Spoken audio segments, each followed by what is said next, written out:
coming tonight. We are going to kickstart our meeting with a fairly positive update on our Department of Public Works relocation project with project manager Matt Young. Matt, are you? He's gonna make it real. Right on the nick of time. So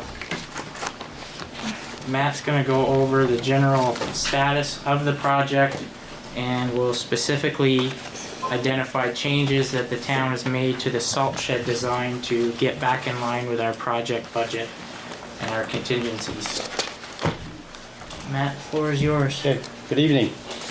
My name is Matt Young with Ascent Consulting. I'm going to go over the update. Every month what I will do is I will be submitting what I call, these are the monthly status reports or MSRs.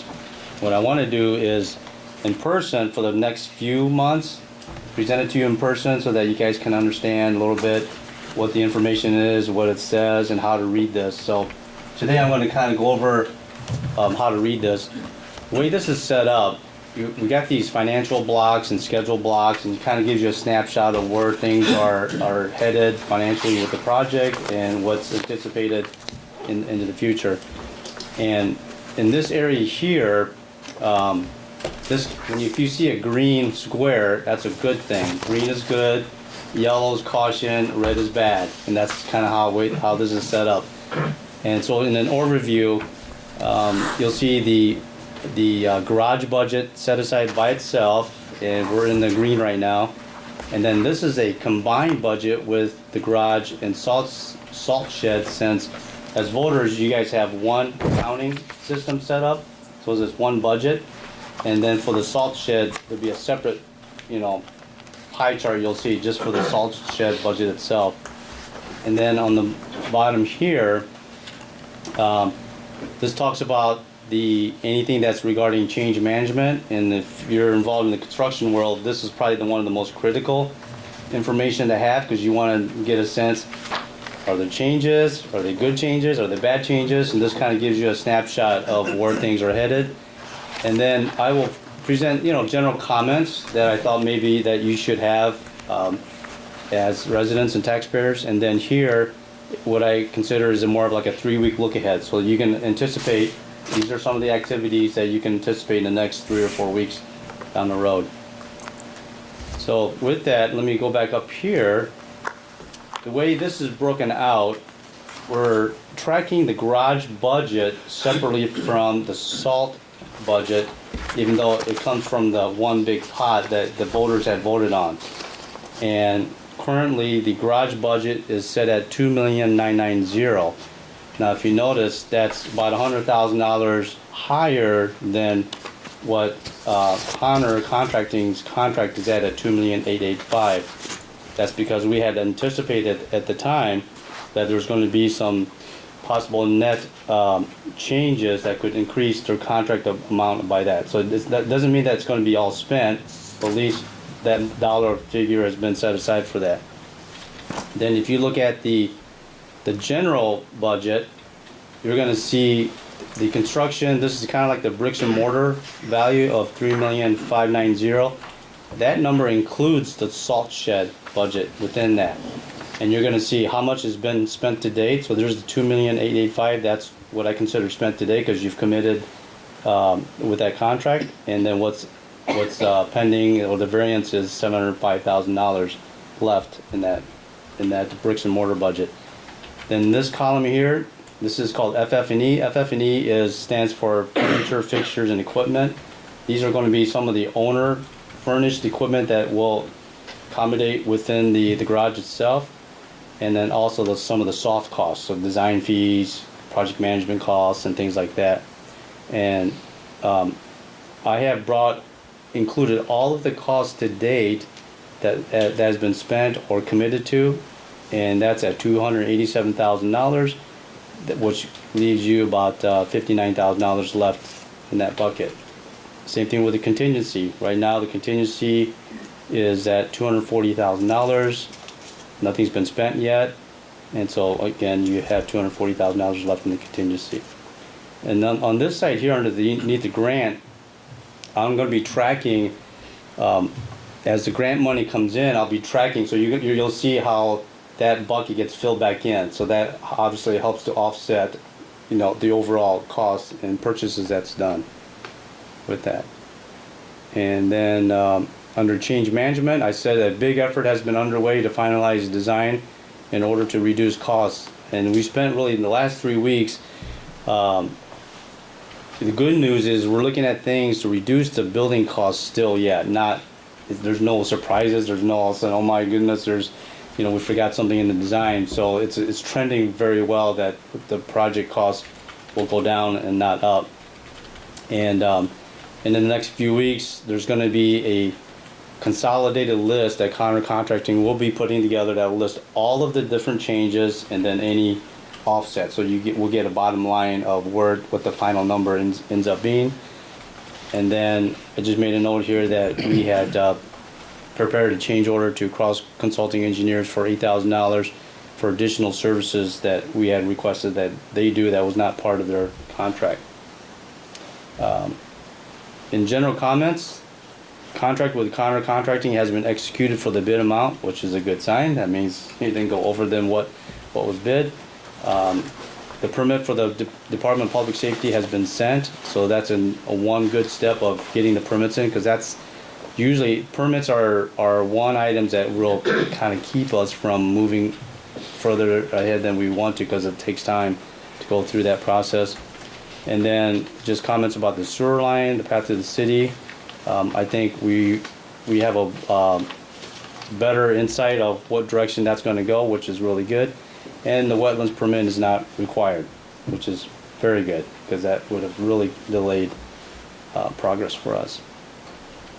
Looking ahead in the 3 weeks, Connor is looking at mobilizing by May 1st, and the following week they're going to start moving a lot of dirt. It's just going to be a lot of trucks coming down, so you'll see a lot of activity on Brigham Road, and earthwork is just going to be ongoing for several weeks at that point. All right, so now I'm going to move over to, any questions? Can I move on to salt shed? Okay. Yes. So on the salt shed, previously, the salt shed has to follow a specific track that the V-Trans grant requires us to do. So what we did last time is there was a design that was developed. I put a cost estimate together for that, and that particular design came over budget. So the next step was, well, what can we do to reduce the cost? And one of the steps that we did is I want to show you what the original design looked like. If you see, this is the original design that was proposed in the beginning. Well, we changed the design a little bit in order to accommodate the budget. I call this Albans design. This, by doing this design, it really actually allowed us to simplify the construction method and reduce the cost. And because if you notice that we eliminated this big wall that was along here, we eliminated a 4-piece truss system. Now you have a two-piece truss system, and then we eliminated the concrete pad underneath the covered storage areas. That's going to be now asphalt. By doing that, that brought us back within the budget. And the next step is that we would take this design, move it further along, and then I will be establishing another estimate, and then that's what V-Trans requires us to do every step of the way before it goes into a final design and bidding and drawings.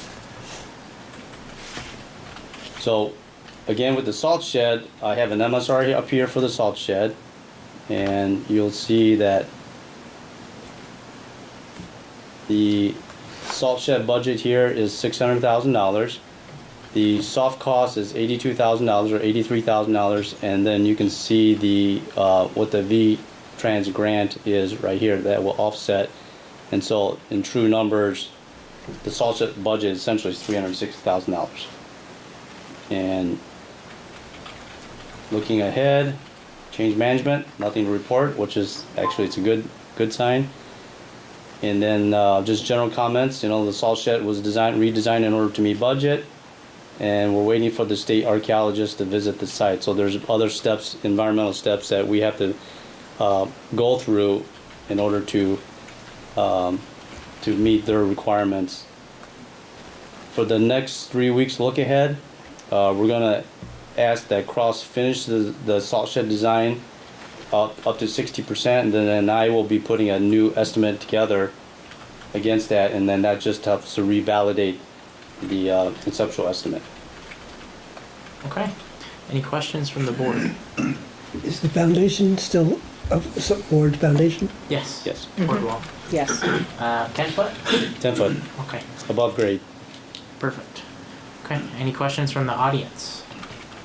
Anybody at home that would like to dial in, I'll give a 30-second pause. The call-in number is 802-524-2415. If you have any questions at all about the DPW relocation project while we have Matt here, please do call in.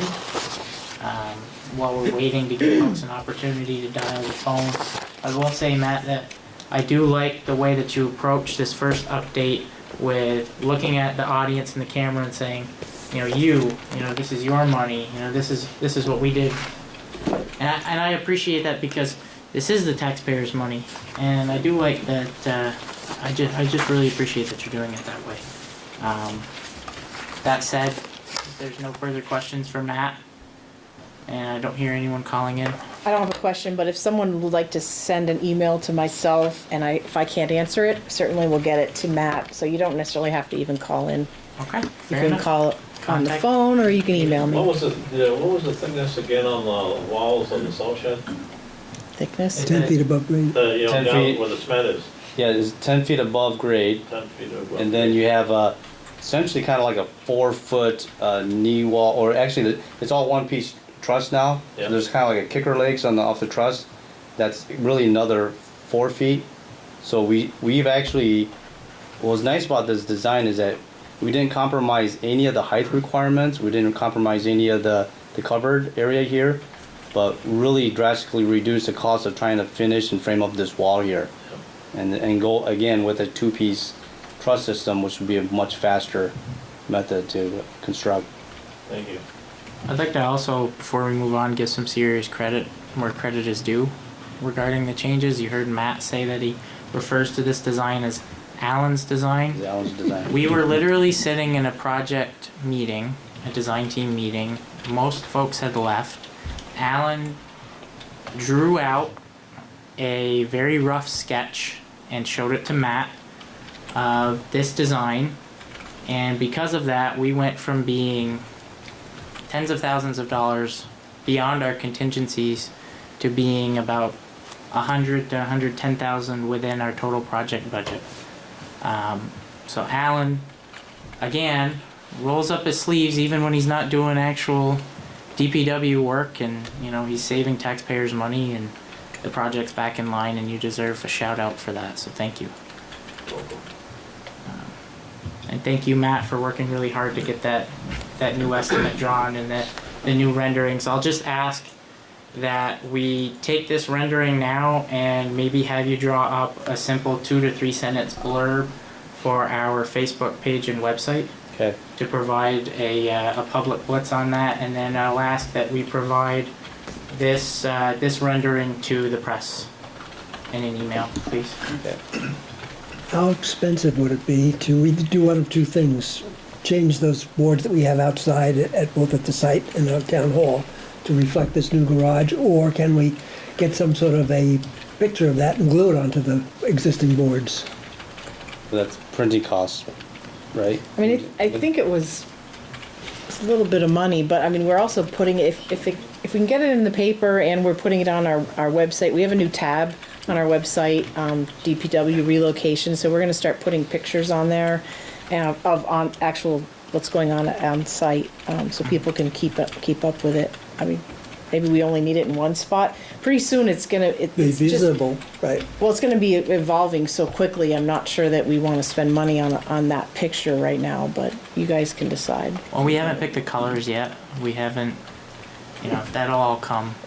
Right, these are just conceptual ideas because our package includes certain base colors and we don't know what those colors are yet. Alan? think the most important thing to take away from it is we didn't compromise any square footage. Right. The roof line has changed. Correct. And the square footage stayed the same, so I think taxpayers will be happy with that, because whatever they voted on is what they're gonna get.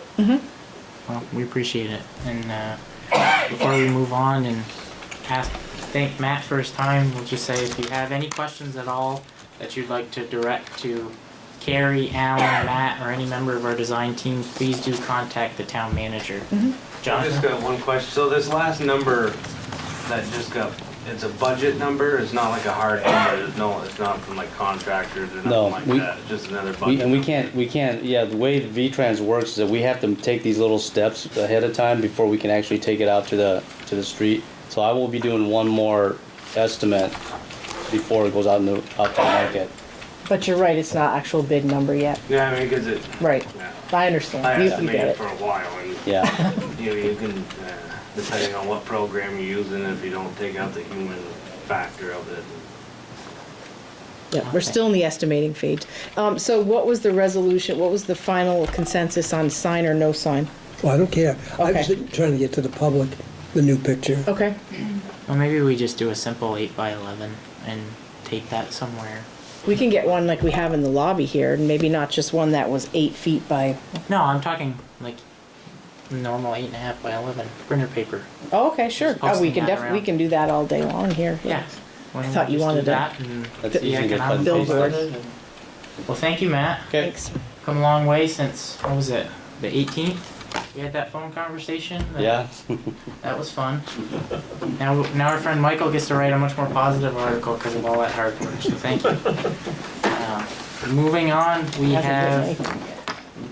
have warrants. Stanley has the general. I have the general warrants from 4/2 to 4/15, 2019. And it was a total of 73 invoices for the amount of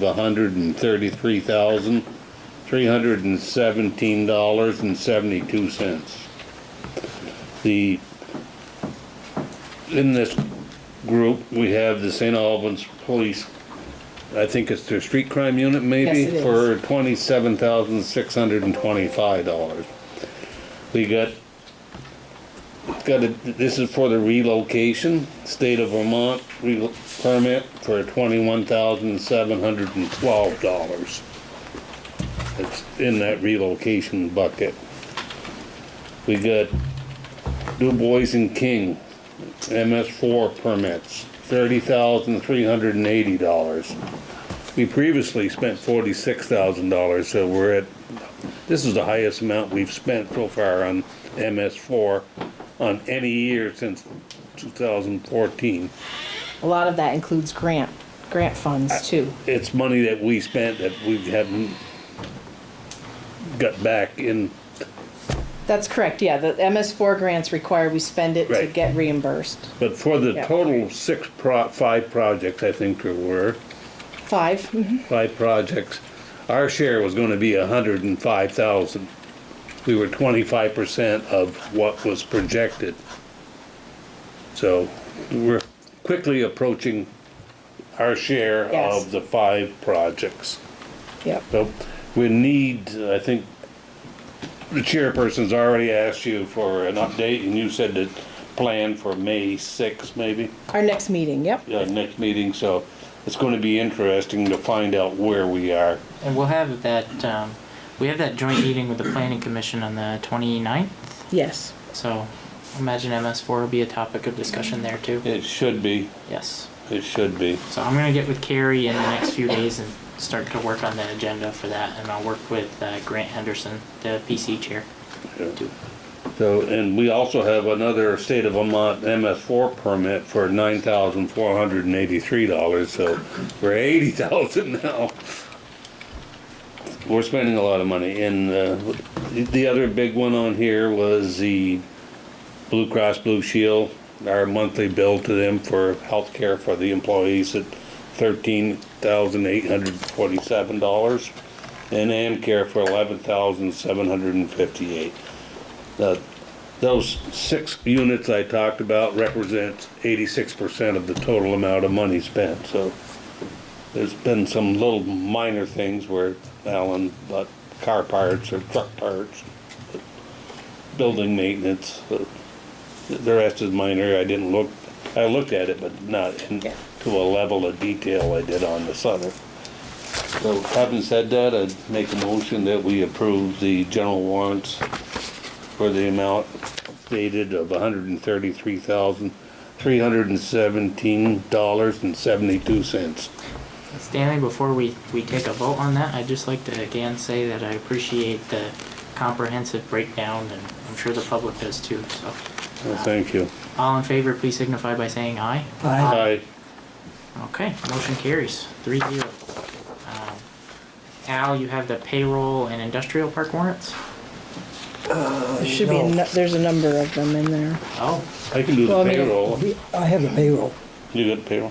Yeah, I have the payroll. But just before I begin my first warrant, oh, you do have the industrial thing.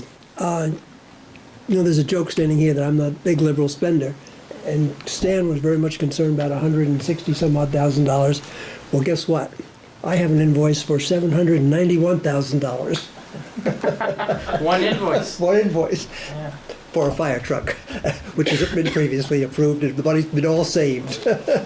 Oh, way to bury it. That was over 10 years. That's 11-year savings, Al, so that's Right. not bad. Yeah. It's less than what I said. Okay. So I'll move that we approve the warrant for a fire department, fire E1 Incorporated invoice 91243 for $791,000 to purchase a fire truck. Right, and if anybody would like to have a little further insight into that warrant, we'll reference the last meeting we had where we had an update from the fire chief. That video's on YouTube under Northwest Access's playlist of select board meetings. It's also been aired on channel 16. If you'd like a link to that, please contact the town manager. So all in favor of Al's motion, please signify by saying aye. Aye. The second warrant that I have is for the industrial park, and that's for streetlights and the sewage pump in the amount of $756.94. I move that we accept that. All in favor, please signify by saying aye. Aye. Aye. And finally, probably the most important warrant is for payroll. And for the payroll of April 12th, 2019 is in the amount of $15,579.74. I move that we approve that. All in favor, please signify by saying aye. Aye. Aye. And also for the April 5th payroll in the amount of $15,950.86. I move that we approve that. All in favor, please signify by saying aye. Aye. Aye. Motion carries. While we're talking about payroll, Alan, has your newest hire started? He had an appointment tonight, so I was unable to have him here to introduce him. That's fine. I'll get him at the next meeting. So we're up to a total staff of, 6 people. okay, so that's what we budgeted for. We're finally there. The staff's holding well. I think everybody seems relatively happy. Yep. And I can't get any union card signed. Good. That's the way it should be. We're gonna stay on track though. You see David down there with union cards. You have my permission to ask him to leave. Okay, so now we're gonna move on to warrants. Minutes. Minutes. Sorry. So I have the minutes of, we Well, got a problem. actually, you can't. I can't vote and you don't have, Yeah, we don't have a quorum, so we're gonna table that. I mean, legally you can do it, but you might as well hold it. There's no hurry. We're Okay, gonna- well, I with, just make one change though, so that I don't have to make a change. Yes, please do. The change is on the very last page, on the first paragraph. On the April 1st meeting. The first paragraph on page 5. Yep. And it's next to the last sentence, beginning negative or unacceptable comments. Are the town manager? Doesn't make sense. So Yeah. what I have said is the narrative or unacceptable comments are removed from the Facebook website by the town manager. May be removed. May be removed. I think maybe, By the 'cause- town manager or their Designated. designated staff persons. Okay, Okay. Fair yep, enough. that's better. So other than that one amendment, we're gonna table the minutes for April 1st until we can have a quorum of folks that attended. Jessica is away right now and enjoying some R&R, and Bruce is attending business with his day job in That's Milton. They have an important school budget vote on Wednesday with a public hearing tonight. So if you're somehow watching from Milton, please go vote for your school budget on Wednesday. Other than that, okay, so we're done with minutes for now.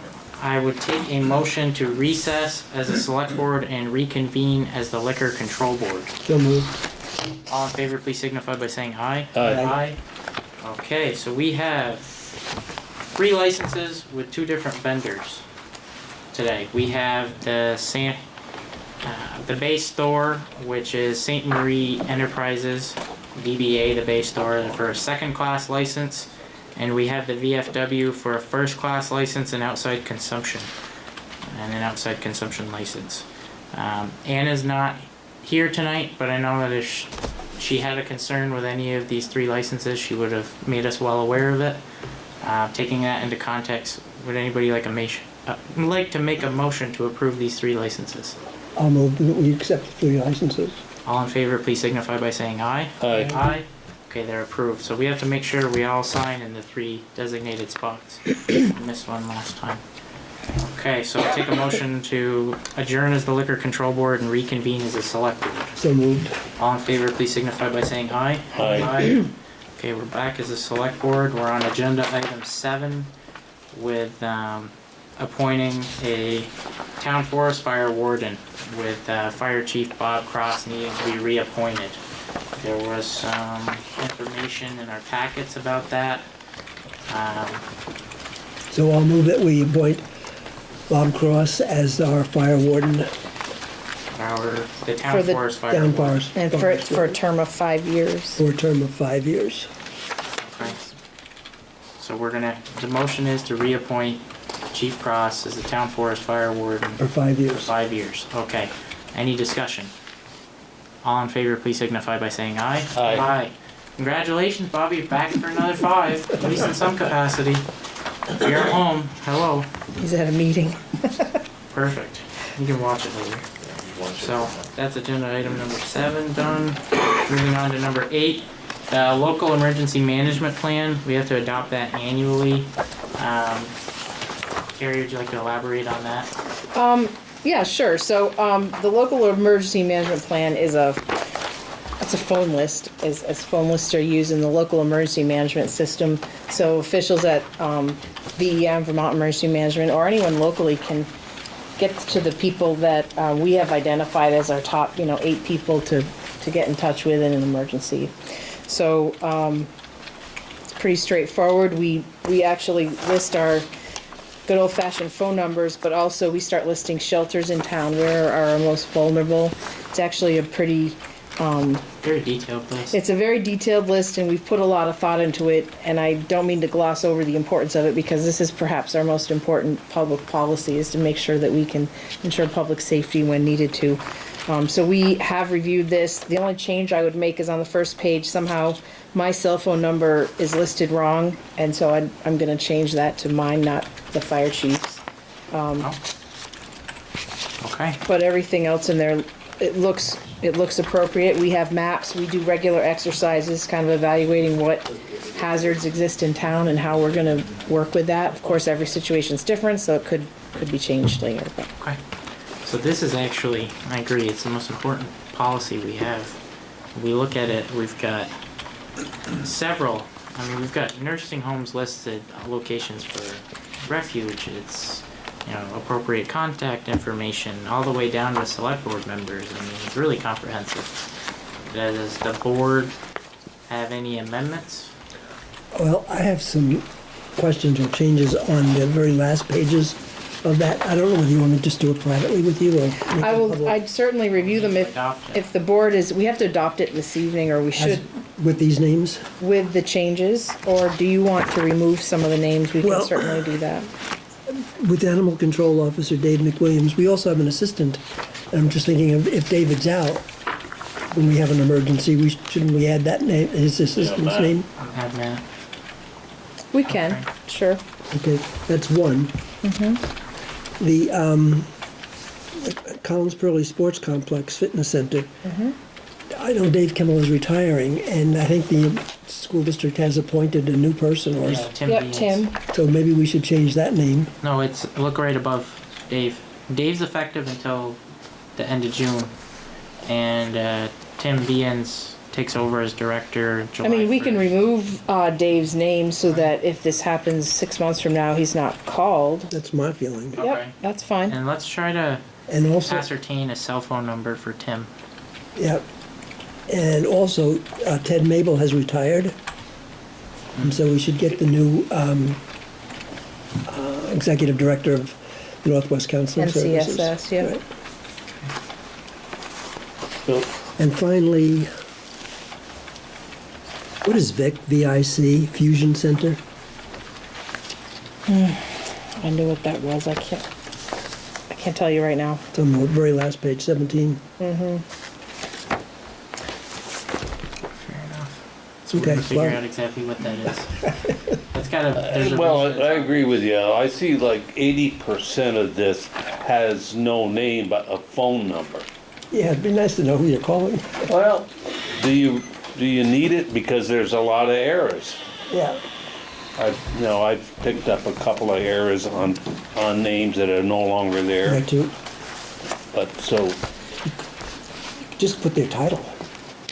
retire or left for whatever reasons. But just have- who puts this together? I mean, Yeah. Largely we get help from regional planning. so is a phone number just as good as a name? Most 80% of it's just a phone number or contact. Correct, that's right. And if you should be able to contact them and say we got a. But the only thing there, having been in this situation, my feeling is if you don't use the regular name, then use that person's title. Because if I call into Hazmat. Right. Hazmat, but what Hazmat has multiple divisions. Right. So you don't want to get to some guy that's dealing with one form of chemical versus another. Right, but you got like Tim Valley, his name appears numerous times with the service stations. Yeah, right. So if Tim's in Maine deer hunting or in the woods sugaring, and you say, "I'd like to speak to Tim," He's out sugaring. he's out sugaring, goodbye. Right. So it would be easier for me to phone a number and say, I'm looking for your hazmat. Right. That's a good idea. Forget the name. Yep, that's Right. right. Yep, got it. Do we want to do a little reconfiguring and bring it back on the 6th? Sure. Swap names. I think it's actually due before then, but that's fine. we could. Well, submit it and we'll amend it. It's fine. Submit it and we'll amend I'd rather have it correct, to tell you the truth. Well, I don't want to lapse. I'd rather have it just a hazmat officer. it. Yeah. Well, there is a main hazmat officer to call. You mean for Right, but each you have individual that from the spot? state of Vermont, and Correct. our numbers are, I'm okay with all that. Yep. It's the businesses that change rapidly. And usually if a business calls with a hazmat incident, the person calling VEM or us, we will get a contact name right there. That'll be as current as we're gonna get it, but But if I get a phone number, I don't wanna call and look for Stan Dukas, well, he's out. Well, you got another person there for a hazmat? If you just say, this is a hazmat, who's your person? Let them chase that Looking number. more for position and title and rank, even as acting if there's an interim, because say like in a situation where you're gone and somebody calls your cell phone, or somebody calls town hall and they're looking for Carrie Johnson, well, she's not here right now, we'd know to refer Yeah. to Ned Connell in that case.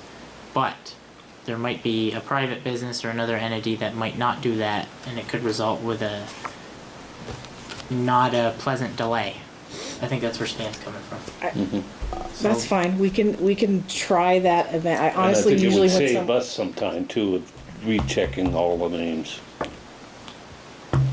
Whatever you Yeah, guys want. no, that's fine. I don't think you're ever gonna get a perfect answer, so we can get as close to it as we can Right. by putting some generic names in there. We can't pass this as amended without having seen these changes, can we? We suggested changes. Yeah, you can make, Well, I just As don't want to amended. get in the position where we have something lapsed. Yeah, We have something there now. we can approve this as amended, and she has the authority to amend it. You Right. could do that, yeah. Okay, so why don't would somebody make a motion to approve the local emergency management plan as amended for 2019? So moved. Any further discussion? Questions from the audience? All in favor, please signify by saying aye. Aye. Okay, so we're gonna make those amendments. Maybe it'll be a little bit more user-friendly. Yeah. Into a similar annual review and adoption, we are looking at the town road and bridge standards. We have, if you reviewed the packet, it's the same thing we've been reapproving every year since 2013. I have a couple of questions. Okay, I looked here, Alan, and I didn't see anything. I found stuff for roads and culverts, but bridge standards. There's nothing in this that tells me about bridge standards. There are bridge standards. there's some We bridges. just had our local TAC meeting just the other night. We went through and we finalized some of the changes. That's getting sent back to V-Trans, so what this basically is accepting what we've done for standards. Even though the bridge ones aren't there, I do have a list of those. You have what the standard requirements are. Yes. It's not listed in this package. No. And then, what we're asking is for you to sign that and accept it. Then when V-Trans comes through with the final, there's a lot of changes. We're having a problem with stone. There's a shortage of stone in the area. So with the state wanting ditches lined with stone, they have certain sizes, and we're trying to have them give us a range, and they seem very acceptive of it. So there's going to be little minor changes from 3 to 12 inch, whatever we can get at the time, versus you need 8 inch here, 5 inch there. So the TAC, we spent probably a good hour and a half on this the other night going through it. We're doing the finalized letter to V-Trans, and then that will get adopted. And at that time, I'll bring that list to you guys. Well, Ellen, we have 2 bridges. 2 that the state say, Black Bridge and Dunsmore, but a bridge is anything over 20 feet or bigger. So some box culverts are So some box technically culverts could bridges. be. I'm in the process of trying to get down underneath a lot of them, like on Kellogg Extension. Yes. I'm a little nervous about that one. I think that could hit the requirements. And there's a couple others in town that I'm looking at. What do we do, like, for Black Bridge? Do we save money by yearly, or is there a lifespan that we're looking at? We haven't. I brought that up last year. I feel as a town, we should maybe start putting some infrastructure money, a certain amount aside each year, because if the bridge ever failed and we need that money, it's gonna be a big hit to the taxpayer. Very big.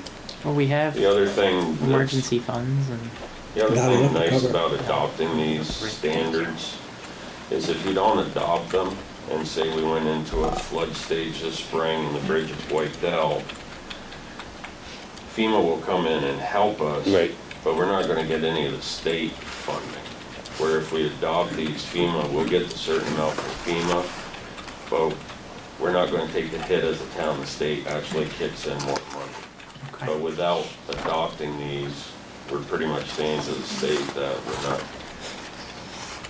agreeing to it, and they won't give us the So you're money. gonna wanna come back with these approved bridge standards from V-Trans and then add this to this document. These No, are I- critical right now. Right, we need these in front of you approved. Right, we I need this need these approved, but we're gonna adopted come back and make an because I've amendment Put in for or an addition. structured grants and stuff for this year. And they'll just be kind of on the sideline until these are adopted.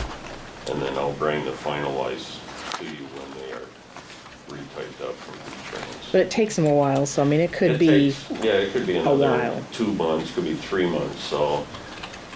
And the other thing I saw in here was driveway culverts. What do we use minimum? 18-inch. And we have 15 in here. Yeah, but the town, that's what the state requires, is at least 15. But at St. Albans Town, we require 18, so we're going better. And from a public works side, anytime I'm going on to a culvert or whatever, replace them across culverts, I'm taking a look at the runoff and I'm upgrading them if I can. So if there's an 18 going under the road and I can put a 2-foot, I'm going with a 24-inch. Like one of my grants for Kellogg Road this year, there's only a 6-foot culvert, but the amount of acreage above, if you calculate it out, I really gotta go to an 8-foot, so if I get that grant, it'll Good, be an very 8-foot. good. I'm glad you have the capability to do all that. I'm pleased that, I'd like to also, while we're talking about capital planning for roads and bridges and other infrastructure, I'd like to invite you on a preliminary basis until we get the agenda finalized to that joint meeting of the Select Board and Planning Commission on the 29th. I'd like you to prepare a 10-minute pitch on what you might like to see, and then be there to field questions if possible. So I know that's your time, so let me know if that works for your schedule, or let Carrie know. But I think that would be a good discussion to have with the Planning Commission president. Alan, didn't we, it seems to me like in the past 2 years, we did approve some sort of contract with the state for the bridges, that some deal between ourselves and the state to repair bridges that meet their standards, their qualifications. No? I thought we did something for the Nothing Black, within the town. for the Black Bridge. We had talked haven't about done going anything to on class that. 1, but we never did anything. We actually own Black Bridge. I know, but wasn't there an agreement when we took it over? That would have been way before my time, and I've never seen any. Okay, all right, maybe I'm just, Yeah. So why don't, I still think just before you take over again, given the cost of replacing that, I still think we should have a 20-year process of saving money for it. Oh, I agree. And I go to the bridge training, I did it last year. I'm waiting for the next one this year. There's a lot of good information of stuff that we have to do to maintain it. I'm That's glad you're something doing I don't that this think year. has been done, so it's good to stay on top of that. And I want to quell any concerns that the public may have by this conversation. I think, it might be going through somebody's head what would happen if a bridge failed tomorrow, given the town's current reserves. Yeah, they're all tested. Right, but what if? Like the Macy Road Bridge in Highgate, shut down, needed to be replaced, the road was closed. We, as a municipality, have a very strong financial state right now. And I think that if that were to happen, we could do some type of, just to play it out, we have options to not add any debt Right, to we the do. general fund. We could, get authorization from the voters on an emergency election to bond for a bridge replacement and repay it out of the infrastructure revenues. There's we got rainy day fund. there's so much we could Well, do. first we need to finish the bridge standards though. Well, as Then long we can go on to new I things. just didn't want anybody to think No, at home or totally not get it. that- We have to get this part done, Well, yes, and we so have a pretty long agenda, why sorry. don't would someone make a motion? I'll make a motion that we sign the certification of compliance for town road and bridge standards and network inventory dated April 15th, 2019. And approve the standards themselves. Yes, and approval. Okay, any further discussion? All in favor, please signify by saying aye. Aye. Okay. And I'm sorry, I hope you got a good pen, because those both need signatures. So, We have them there's, here, right? yeah. Okay, so Yep. we are going to move on to public comment. Anybody have any comments from Either, okay, David, would you like to come Are up? you or- gonna do something for Bill Nye after as many years of service? We're in the process of formulating a plan. Bill was unfortunately ill and could not attend the volunteer dinner last week on the 8th. We actually had the board authorized me to sign a letter, which I have. We have had it professionally framed and are developing a proposal for a send-off of some kind to present to Bill. Make sure it's satisfactory.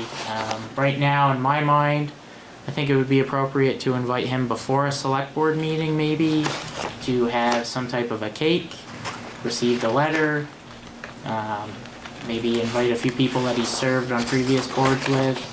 But that's still fluid, and we will reach out to Bill as soon as we have something locked down to propose. And if anybody has any suggestions for that, please direct them to Carrie. And we hope Bill has recovered from his illness. Any further public comment? Just real quick, I know a couple meetings ago you guys asked me about French Hill. I'm still working on it. I'm just waiting on some estimates. I just don't want you to think I forgot about it, but I am working on it. Okay. Mother Nature is helping you. Cars have increased their speed. Oh, no. Okay. Anything further? And we know the lines need to be painted, so someone called me on that. Okay. So we're gonna move on to the town manager's report. Awesome. So the first item under town manager's report is an update from a town resident who happens to work with the city sewer department, who can explain some of the technicalities of why there was an overflow recently. Brendan got a call. I know that I got one too. So Brian, if you could come up, they can hear you better from there. Put the makeup on. We have no hair and makeup people. To That's preface obvious. this before Brian gets into it, David McWilliams at the volunteer dinner actually brought this idea to Carrie and my attention of inviting Brian. A little air of collaboration in the room, to discuss why that overflow 2 weeks ago happened. So Yep. Brian, the floor is yours. Yeah, well, back on April 3rd, we had an incident at the plant where we discharged approximately 2.7, 2.8 million gallons of treated, unchlorinated water. So we figured it started on a Wednesday when we locked up Wednesday at 3 o'clock. The pump was working fine. So when when we came in Thursday morning, the guy that does the readings noticed that the pump wasn't working on auto. So he automatically put it on hand. And so I figured I averaged it from 3 o'clock Wednesday afternoon till where he caught the reading around 7:45, 8 o'clock Thursday morning. So that's where I came up with the hours. So it was fully treated water. It had been through the whole process of the plant. And the only thing it wasn't chlorinated, and which would have resulted in an E. coli violation. So, and it turned out to be, it was reported as a pump failure. It really wasn't the pump itself that failed. It was a signal that feeds the pump. Because the signals that we got, our pumps at the plant, our primary effluent mag meter, sends a signal to this chemical pump, to the bisulfite and the hypochlorite pump. And what it does, as the flow goes up or down, this pump will correspond with the signal. So what had happened, and we're still not 100% sure exactly what happened. Rather it was a controller or a feed line that was feeding the pump. So we last week we had because we're going through an upgrade. We're upgraded at the plant now, and we just had SCADA system went online last week. So it's not fully online, but the part that controls the chemical feed systems is online right now. So we haven't had an incident at all. So I'm thinking it was either in one of the controllers that controls the pump or a signal wire that went to the pump. So not 100% sure, but the SCADA system's working fine now, so we get that under control. In good shape. So Yep. there's a technical failure in a relay or something. Yes, it could have been, like I said, a controller that controlled the ratio of how much the pump will run, or the 420 milliamp signal that feeds that controller. So, Okay. yep. Any questions from the board? How far along are you on the upgrade? Right now it'd be, we started about a year ago this month. And it should be completed, I would say, either late fall, beginning of winter. And it may not be completed fully, I mean, all the groundwork and everything, maybe as late as this next spring, you know, so. But right now, we're really deep into really ripping the plane up right now. So you got a lot of things going on, so. I would, and I would recommend, like in July or so, to have the board or anybody that's watching tonight, just to set up an appointment to come, or set up a thing to come down and look at the plant, so it's quite a, yeah. That way everybody gets an idea when we do, if we ever have a problem again, or, so, you'll know exactly. Maybe in July, we could have a special meeting and have the board take a tour along with the public. Yep. I have toured the plant, Yep. and it's fascinating. And Yep. and that was the beginning when the contract was just signed and you hadn't started yet. Yes. With Yep. Alan in charge. And so it would be fun to come back, for me at any rate, not in the board, to see what has to be done to clean up the sewage water Yep. so it can go back into the lake. Yep. It's a phenomenal process, unbelievably Imagine. technical, with water flowing here and there, Yeah. what have you. I think it's worthwhile for both citizens and Oh, for definitely. ourselves Yep. to see that. Definitely, yep. And part of the upgrade too, we're in the process now of having a couple basically chlorine analyzers that are gonna be put online. That's gonna basically read the chlorine that's in the water. So if something fails, like say a pump fails, a line splits, anything could happen to these pumps. So if it stopped feeding chlorine, this analyzer would be reading the chlorine that's in the water, and it got to a certain limit where it was dropped, it'd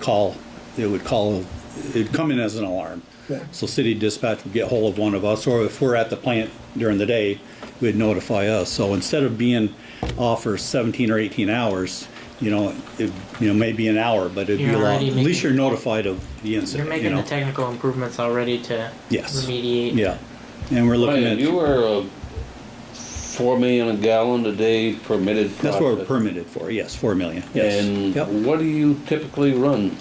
In the summertime, you might go 2.5 million. Right now, when you get the stormwater and everything, you might be 3.5, 4. Or near you 4. But a lot of that because of the stormwater too. Because the city is not fully separated. Probably, I'm going to say maybe 70% on the average. I'm guessing. With the new updates, how much can you run that you over the 4 million permitted? No, we're still going to be at the 4 million. Yeah, permitted. Permitted, yes. Yeah, 'cause So, we but can you- handle up to 8 million how much- gallons. Capacity above that do you have with your new process, not processing, but new Oh, equipment? the upgrade? Well, basically the upgrade is not going to really where you can handle more flow. Basically, it's a refurbishment of the old equipment that was installed back in 84, 85. And we're just replacing it with new equipment. And the only thing really different that is our phosphorus, these cloth filters that we're putting online. Right. Because our permit has been changed. I mean, we were allowed to put out like 6,000 pounds of phosphorus in a year, and our permit limit was like 0.5 milligrams per liter. Right. So now we're going down like to a 0.2 milligrams per liter, and we're going to be able to discharge, I think it's like 2,600 pounds. So, and these cloth filters are really state-of-the-art equipment. So, So it's an 8 million gallon plant. Yes. You're permitted for 4. permitted for 4, yep. And at different times of the year, you run closer to the 4 than Yes. normal. Yep. Okay. Yep. Yep. Mainly in the springtime, or if you get a thunderstorm or something, you'll Yes. we'll handle up to the 8 Yes. and yep. Yep. Okay. Any more questions from the board? Anything from the town's administration? No, I think he laid it Did an out pretty excellent well. job, I Yeah. would say. Anything from the audience? David? I gotta ask the question, because he used to be my old boss. Fire away. He was here before the select board about 15 years ago, Yeah. when he was only one of the operators. Yeah. And, Brian's very informative, very honest. He used to be a town resident. That plant runs the way it should be. If there's a minor problem because of the equipment, that will happen. Brian, will you talk about the alarm system that, if you're Sunday afternoon, how that works? And also, one of the things that you send to the town of St. Albans is a report monthly. And I used to read Yeah. those report monthly. Yeah. I don't think anybody else signs off on them, and some people don't understand those reports. The Yeah. health officer should be understanding those reports, and maybe Brian ought to sit down with Bobby and tell him, this is what, the reports are all about. Yeah, because we email reports every month. Yeah. There's actually 3 people that look at those reports. You were one of them. Yeah. Now there continues to be 2. Yeah. And we certainly let him know, but it's not, there's no great formal training to train a health officer on how to read those reports. Yeah. So I'm not sure what value that would have right now. For the public, Yeah. I would love to hear what the alarm system does to your personal life, to be honest. Well, we got a call out list, so, basically, when the alarm comes in, we got a call out list over to dispatch. That alarm system will send to dispatch and they'll get hold of somebody on the list. And I carry a city phone, so a lot of times I'm the first one called, so, but that's all part of the job, and I understand that, and I've been doing it for years, so. We just wanted to say we appreciate it. Yeah. I don't know if any of us here are hooked up to city sewer, but we know several town residents and businesses that are, and, Yeah. on behalf of them, thank you for the You're quality welcome. service. And thank you for coming tonight. Oh, not a problem. Thank you, Anytime, Ryan. anytime you Do you have want. a question? Sorry. No, but did he answer your question?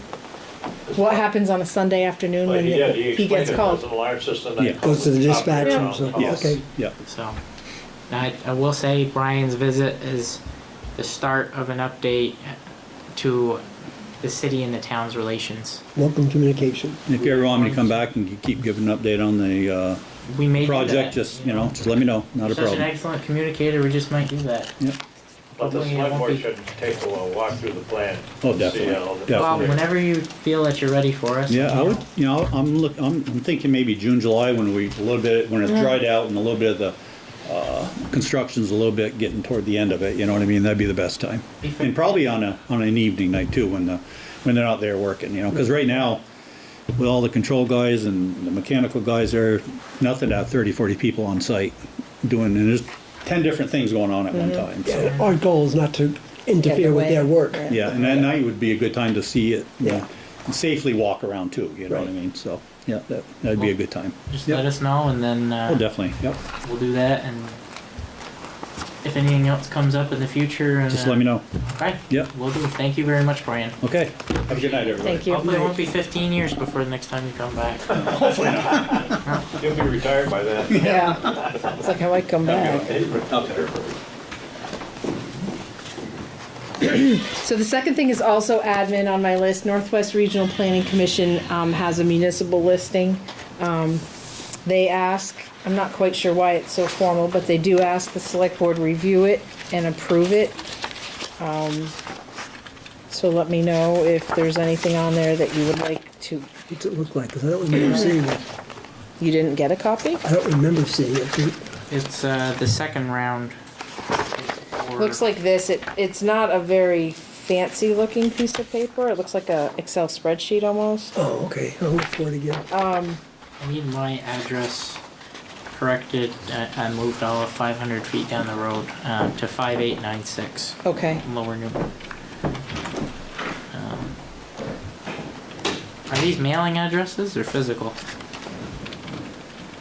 I think they're supposed to be mailing. So. I'm in the Swanton zip district. Just saw some PO boxes.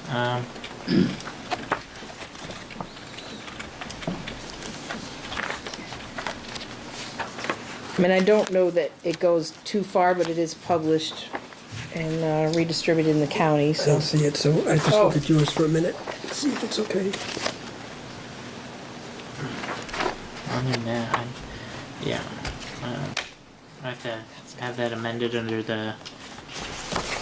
It's the Parks Committee wasn't titled the Recreation Committee, and then the same two changes to my info, please. Mhm. And then, other than that, not to be selfish and only point out my own issues, but. So, we need a motion to adopt, or We do. So moved. further discussion? All in favor, please signify by saying aye. Aye. Okay, It used to require signature. I don't see one anymore, so we're good. Perfect. The okay. third item is, we have a representative on the Collins-Purley board. Mary is here. She's gonna provide a maybe 5 or 10 minute update on maybe what Collins-Purley's been doing lately. Although we drive by it all the time, we don't seem to know what they're doing at the board level. Mary Pickner. Let's see, over the last few months, there have been a lot of meetings that were canceled for a variety of reasons. I think the biggest issues is that Dave Kimmel is retiring in June, and there had been a search for his replacement, and his replacement was just approved to be Tim Viens, applied for the position and received it, and so there is now a search on for an assistant for him. So there's a lot, probably similar to this, the wastewater, is there's a lot of intricate things that happen to get all those, the ice rink and the field and all of that up and running and keep it running. So I think it was a good choice. There were some really nice candidates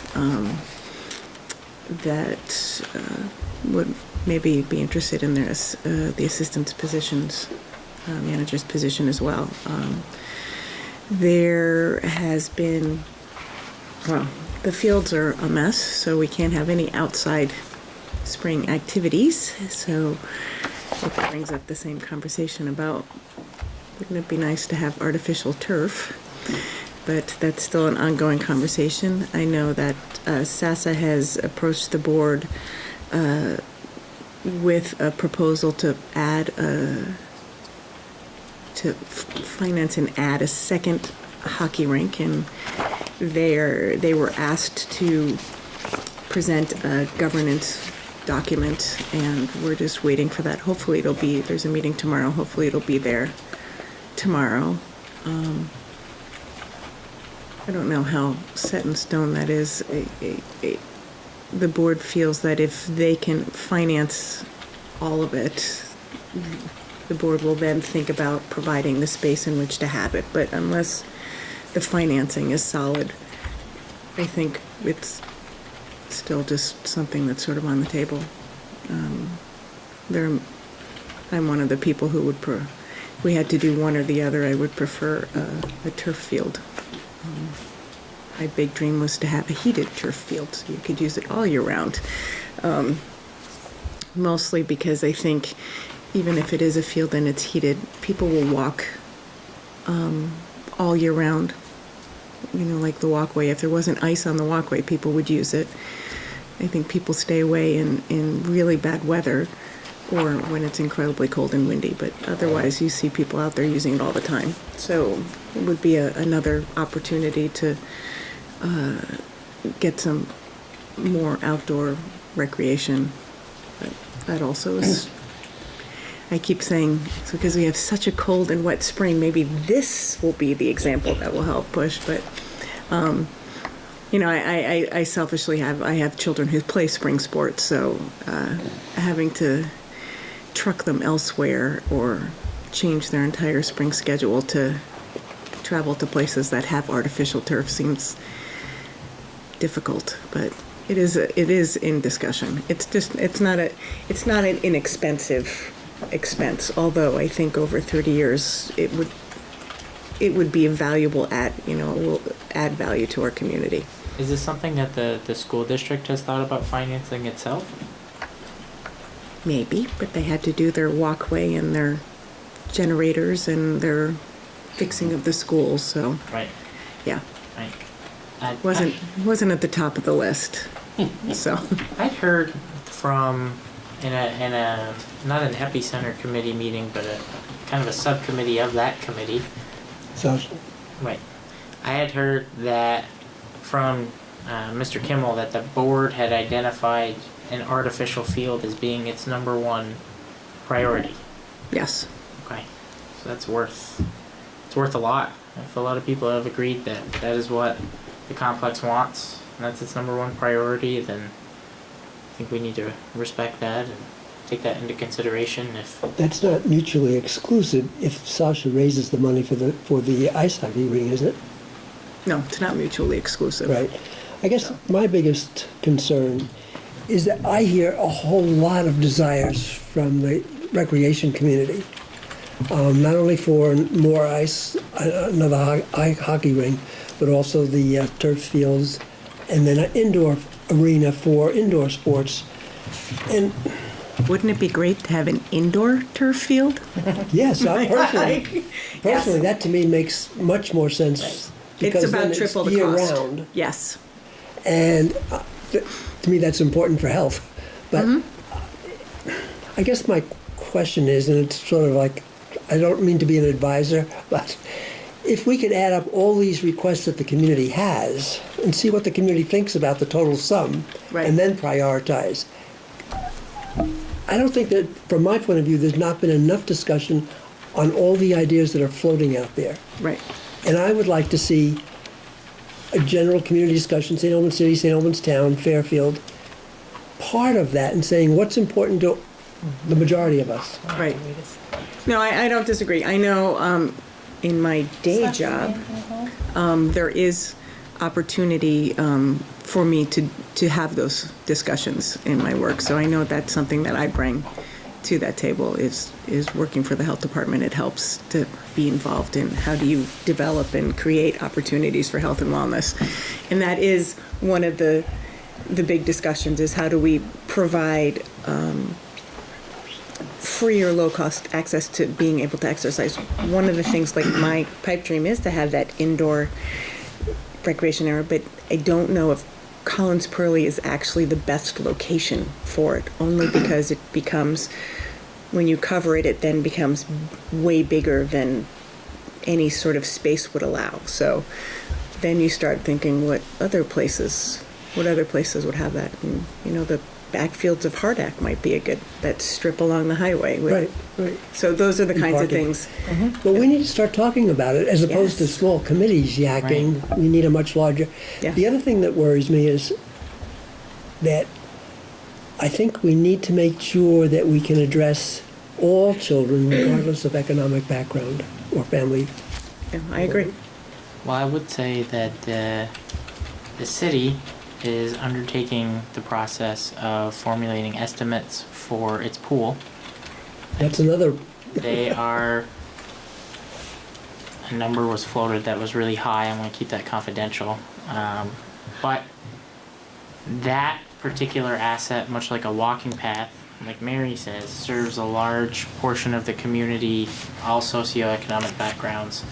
To give my own private insight on the pool, Julie, my wife-to-be, worked 2 summers as a lifeguard, and you know, Callie Vians, the recreation director, she's got kids that they go there daily. They're fed meals there through federal programs. I agree with Al. So any way that we could, you know, keep in the loop on that pool discussion, just to know what's happening, in case. it's part of the whole recreation program. And just to the food issue, in Colchester, prior to the closing of when the nurses, the St. Joseph's, the Hospitality nurses pulled out, they ran a summer program to feed children. And it was phenomenally, and they didn't make any distinction whether you were rich or poor. The National Guard stepped up, Martha Rainville, who was a town resident, and I forget the sister's name now that headed it up. But anyway, those two ran this summer camp for kids, and it was extremely successful. Right. And the kids could get with the Air Force people, the planes in the Army with the tanks, but they were involved in the community and they were learning things. Right. No, they have the Notch, our local FQHC, federally qualified health center. Not sponsors, but work in partnership with a whole crew of people in Swanton and Richford to provide what started with meals, but now they've bookended it with essentially a camp that is open to anybody at any time, and you can come once or you can come every day, and it serves hundreds of children and their parents. It feeds many, many people. It's always jam-packed. So there's lots of opportunity, and I know the city pool, when we looked to find locations, the city pool jumped right on board and said, we sort of have an audience right here that would absolutely benefit. So that's been wonderful. There again, if they could be the extension of that indoor field, you'd have swimming year-round. Nice. I know. When my kids were young, they played hockey in Dollard in Quebec, and they had the library, a fitness area, a pool, 2 hockey rinks, a place to congregate, and I keep thinking, like, wouldn't it be nice, And they had fields out back, but Canada, it was in the city, they had hockey rinks, but still, I think, why can't we do this? But in part because we have so many groups that do want so many different things, and we all serve different masters. At some point, as from a prevention standpoint, we all just have to say we want a healthier community and work together, which Yeah, but that really is my community day job. also includes the towns very rich, the multimillionaires. And I think to them, they should step up to help the rest of the community. We've served them, we use their services, and I think now it's the time for them to have arenas named after them. That'd be nice. But an investment in your community Yeah. is an investment in yourself as well. So. Yep. Well, let's, I'm gonna make a note and talk with the town manager, who will talk with the city manager, and we'll see if we could get that. I know we wanna talk recreation and rec assets at this first joint meeting of the city council and select board. Maybe a tangible result from that meeting could be, an appointed committee of town and city officials to work together to collaborate on a list of rec opportunities to see what we could tackle, what the cost might be. And then finding funding. Yeah. So, I agree, and that's something we need to work towards, is getting this list of rinks and fields and walking paths and putting it all on one sheet of paper, let's say, and prioritizing. Not to raise much hope, but I understand that Speaker Pelosi and the President have agreed to sit down and work on a national infrastructure program. In that if it can come about, we should be ready to apply for it. Okay. Yeah. Until I see that grant come right across my desk, I'll just keep that pen at the ready. So. Any questions from the board, the town's administration, or the public for Mary? Done right now. Okay. Thanks you a very million. much, Mary. Thank you. Thanks.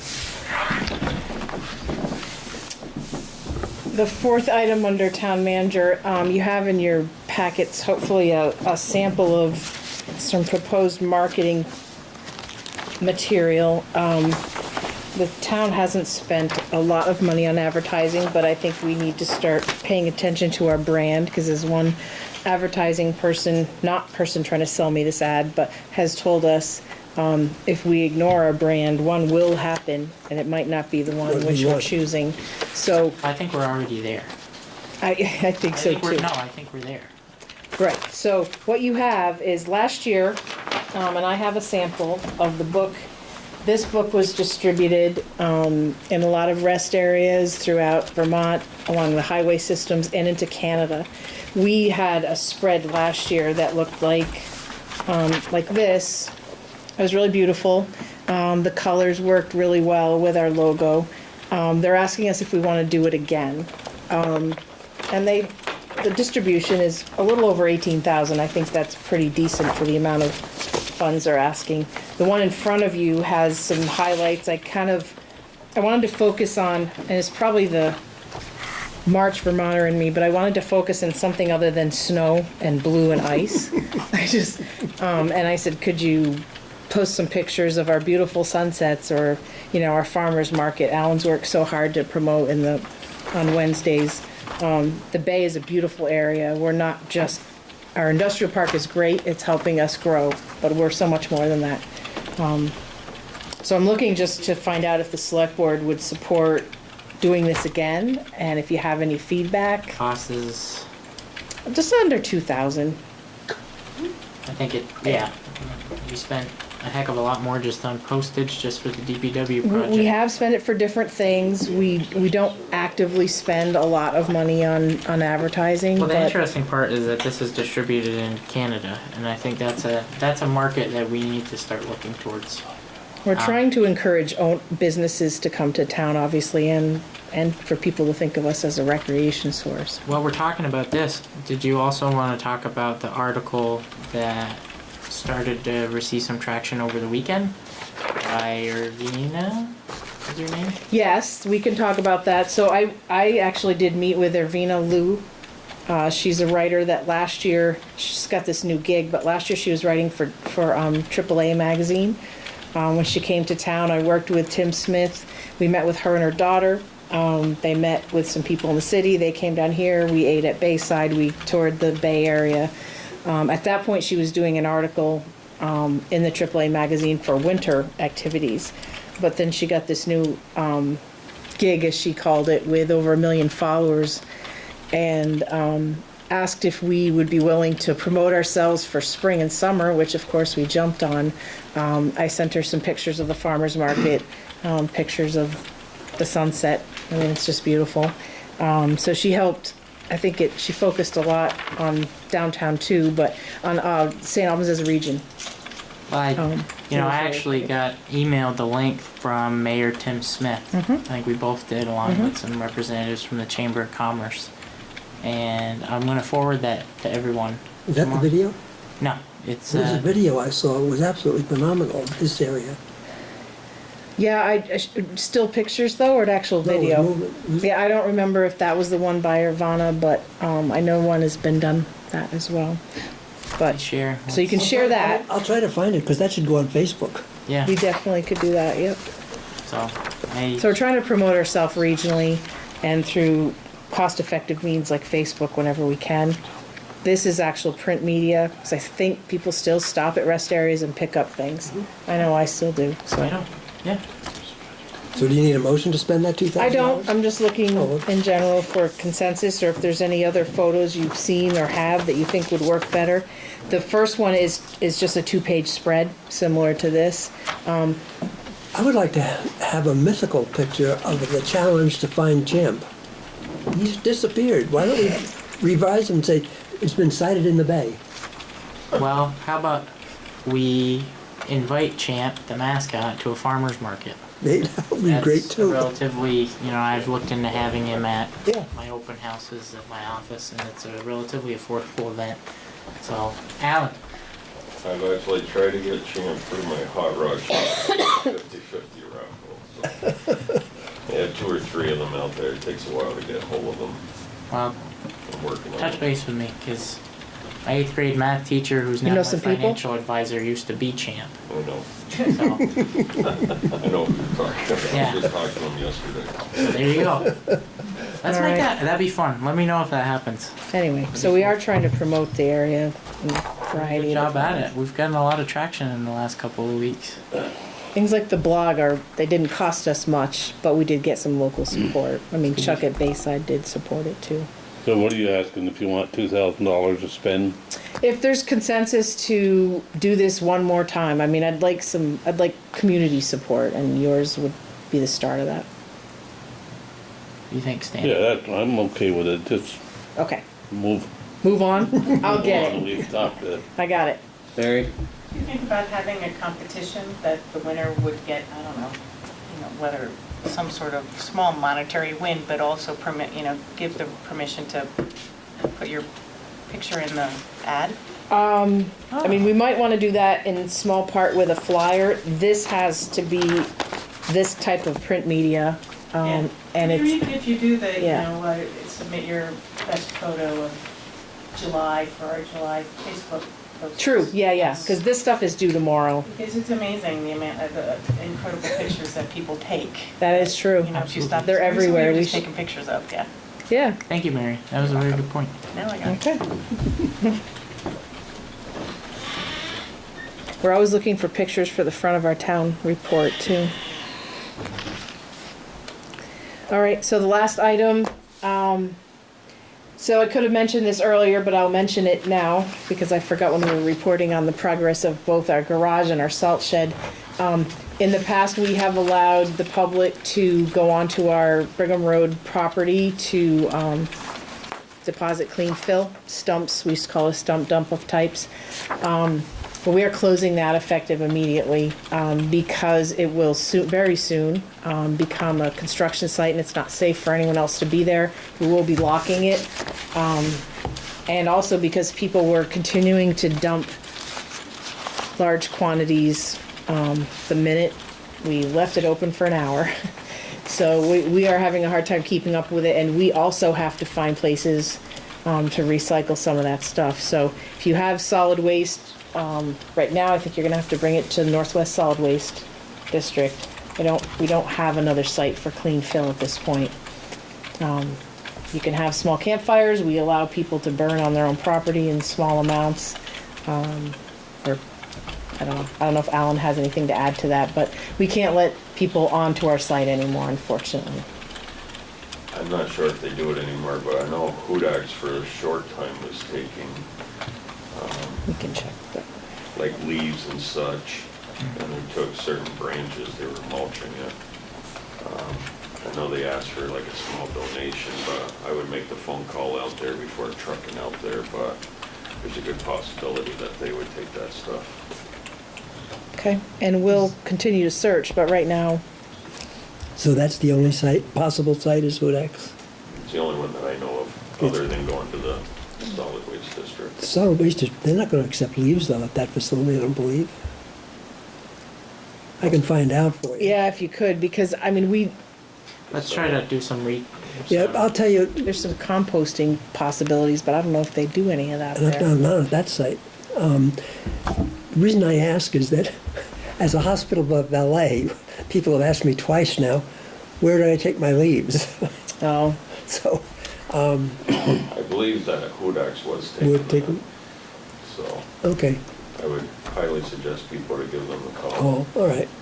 we can try For a calling them small tomorrow. donation, it's worth it having a place close by to take it. And I'll check with the solid waste district. So, Carrie, anything further? in the Town manager's I do report? not have anything else under town manager's report. I do have, I don't know if you want to talk about this now or under other business. What's the? Oh, it's gonna go other business. What, Rules oh, of your rules of procedure. procedure is the next one, okay. It's the next one, Yep, so you ready? but I mean, Yes. okay. So, So let me preface with, we're going to distribute your suggestion tonight, yep, talk about it. We will distribute digital copies to our other two board members, and we will have this again on our agenda on the 6th. Oh, I have one, but thanks. no, those are For extras. further discussion. So, let me see, I got the copy of the VLCT model rules. I also got a copy of Williston's rules and Colchester's. And I went through them, and so I don't get credit for it, but basically I plagiarized Williston's. And because I thought that they were the most comprehensive and the most simple for us to follow. That being said, Colchester has a statement in its rules of procedure, which I actually saw as a policy, how the select board and the town manager work together. So I wouldn't include them personally in the rules of procedure, but I would say that it might be worthwhile to examine as a policy. So I will also hand those over, because you may all want to read the two other things I looked at, to see what additions or corrections you might want to what I'm proposing. Okay. So if you could have somebody fax that, not fax it, but email it Email out. them. Okay. Stanley, did you have any rules of procedures related discussion? No, I haven't, this is my first opportunity, so Yeah. Right. So we'll Review them and bring them back for the next meeting. Okay. So we know to put that on the. I would say if you could, if the select board members could send to you and Carrie what you would like to see Comments. change, comments, Let's send. Yeah. Let's direct. and then try to then summarize into one final document. So Carrie, let's if you could email this and the other documents to Jessica and Bruce with that instruction to email you and I any proposed changes. I'm gonna email everyone so you all have electronic versions of them. Okay. But I just need to set a deadline because otherwise it's hard to get comments back. Let's get it out there tomorrow. It'll be the 16th. And then we're not meeting again until the 6th. So let's have comments turned By next into Wednesday. you by, well, we'd have a whole nother week. So why not May 1st? We'll turn in comments. Let's not make it that short because then I have to review those comments, make changes, and get them into a select board packet within 4 hours. So So I would just love them to be a little bit early. I mean, not that you guys are going to come with Well, some why not comprehensive the change, but just a day earlier. 29th. Sure. Give another weekend to work on it. Yeah. I mean, that's 2 weeks from. You guys get almost 2 weeks. Okay. So let's set a firm deadline for April. suggested changes.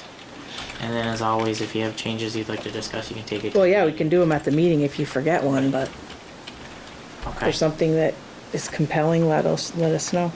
We have any other rules of procedure related discussions?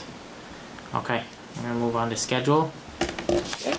We have meetings on May 6th and Monday, May 20th. We also have a joint planning commission select board meeting scheduled for the 29th. We do hope that the public pays attention to that. You know, we're gonna have some really good discussions on capital planning and, you know, maybe some different policy directions that we might want to take. Again, I'm going to work with Carrie in the next few days and Grant Henderson to form an agenda, and we'll get that out as soon as it's ready to go for any suggestions. We're also working, Carrie is working with Dominic Cloud, the city manager, to schedule a time and location for the joint city council select board meeting. I sent one email with suggestions, and one thing that I thought would be nice considering all of the attention that we've given to the museum in the last couple of months is if we had this joint meeting in the Bliss Room. So we're looking potentially, unless it's a major scheduling conflict for anyone, the 13th of May at 7 p.m. in the Bliss Room. So it'd be a Monday. I'm wondering if that What time? 7. 7. And of course the city council would have to agree to that, and we'd have to make arrangements with the museum. But So, may I suggest yeah, that maybe we start at 6 o'clock and we have a dinner or some sort of reception? we had talked about that. I think Carrie and Dominic are going to take that into account. The Okay. reason it needs to start at 7 is they have a regular meeting and they're trying to complete all of their business before 7. Okay. That's their meeting What's- night. Okay. So they're trying to have them both in one. We could certainly do, heavy apps or something like that, appetizers. Well, let's make sure there's plenty of seating for the public when we do nail that down, and we'll make sure the press is well aware of it, as always. But just keep that night open because it's the second Monday of the month. So May 13th, 7 p.m. And as Dominic and Carrie begin to form an agenda, I'll just ask that we get updated if there are any questions for the board. Sure, yeah. Other than that, I'm gonna, I'd like to make it social as well as business. right, We need to talk and know each other on a more personal level, I think. well, Makes easier. Start with social. Yeah. let's take that into account and Yeah. run that by Dominic, drinks and and the maybe having food it the is same right. night as a city council meeting isn't the best route if we want to take the social route also. But that was one of my suggestions in that first email, but okay, so any other suggestions for the meeting? Okay, so moving on to my report, I have some documents to share with everyone and a representative from the St. Albans Museum, Mr. Joe Luna, who's going to come up to the public comment table. Joe, right now? yeah. What pass this down, one each of them to carry. This spot? Yes, That's please. great, thank you. What state board are you also on? You're on the Historic Preservation, I'm on Historical Preservation Advisory Council for the state of Vermont. which just awarded the town with a $20,000 grant for the Stonehouse. Yes, we did. It's a really cool project too. It is a cool project. We should hang that check up on the wall. Upstairs, they have a model check, the $20,000. Right. We should hang it on the wall so the camera will scan it periodically. I think they try to do something for elected officials regarding that. Well, let's dive You in. were there, Joe's right? here. You got the check with Yeah, Jen. Jen and I went to Montpelier. Lynn Dickinson happened to be there. Had her picture taken with Jen and I. And we did have a big check. I tried to run away with it. They wouldn't cash it, so. But no, that'll go a long ways in helping with the Stonehouse. It's going to be great. Yeah, and the museum, of course, is very appreciative of the support we got from the Selectboard and the town taxpayers this past month, and that really goes a long ways toward our mission to be sustainable and on an ongoing basis. And we're not here looking for more money from you tonight, but for help to get money from the federal government, actually. The National Park Service has monies that they award to the state of Vermont each year for historical education.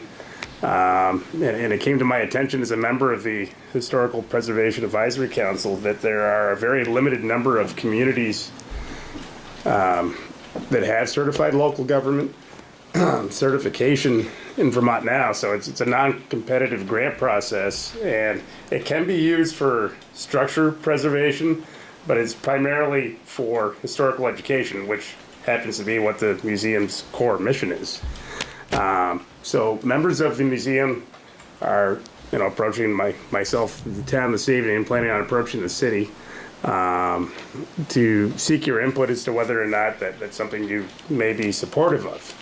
And Brendan, I don't know what you've shown or what the board members have in front of them. I have. How to become. We have the How- funding. We have the Becoming a certified local government community? Okay. And my contact, the state of Vermont is Devin Coleman. Oh, sorry. But more or less, what it involves is that a community pass an ordinance creating a historic preservation review commission, which has between 3 and 9 members. As to how that commission is composed is fairly open. You may decide that the select board is a commission, and you can meet just like you met as the liquor control board earlier in this meeting. Could be attached to the DRB, could be a standalone commission. It does need to meet 4 times a year.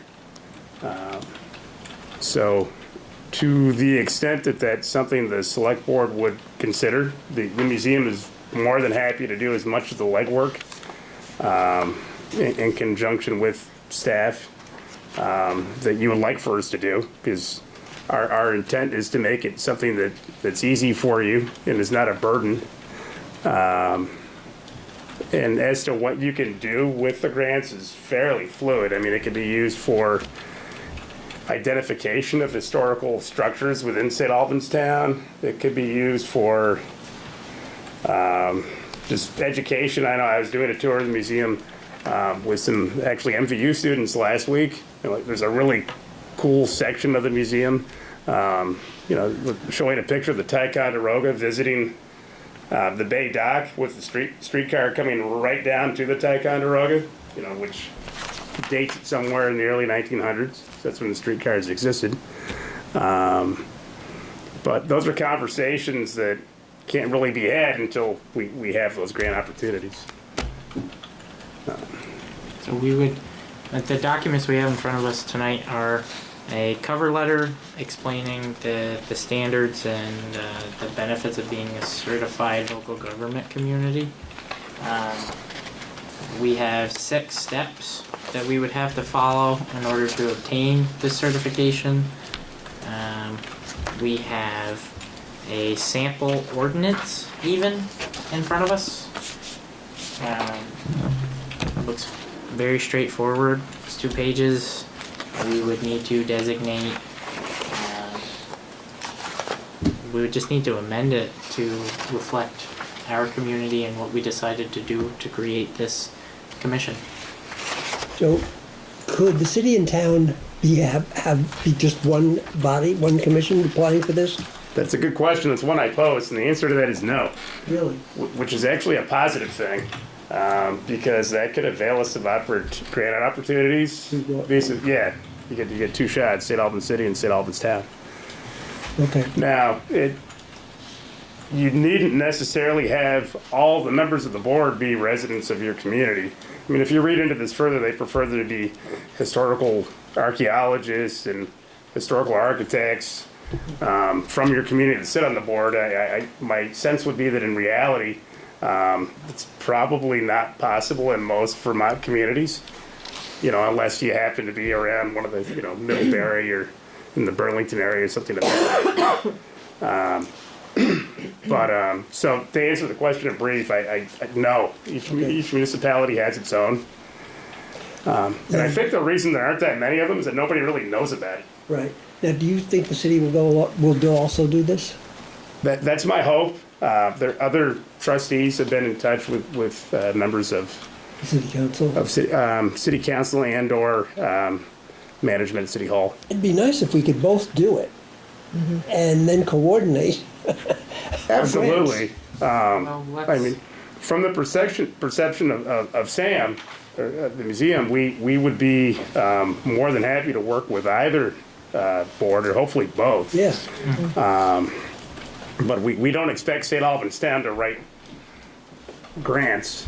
I think something that may happen is that hopefully some members of the Historic Commission are also members of the museum, or at least there's some sort of liaison.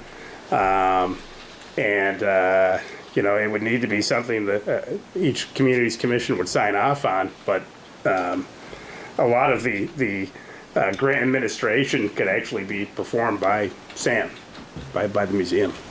I'm just gonna, for the public, I'm gonna read just the headings for the 6 easy steps to becoming a certified local government. Step 1 is to get approval from the local legislative body to pursue CLG designation.